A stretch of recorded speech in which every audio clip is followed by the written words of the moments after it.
What's up guys, you're watching the Street Show, and if you're new to my channel, don't forget to subscribe and like. Today our topic is PlayStation 5 error, and the error is WS-116334-8, and error occurred while signing the PSN account on your PlayStation console. So here is, I'm just going to share my screen on the left side, and here we go to the settings. Simply here, not the settings, go to the account, and then you just go to the user and account, new.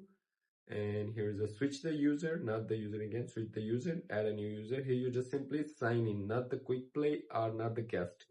Sign in manually, and here you put your email address and a password and then sign in again.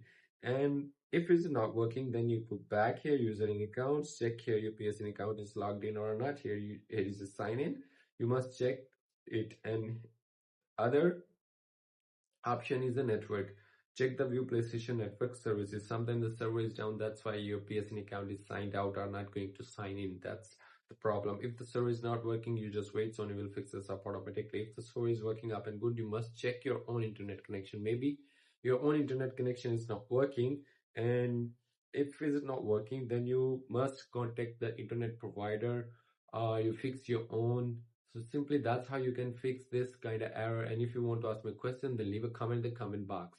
See you soon for the next one.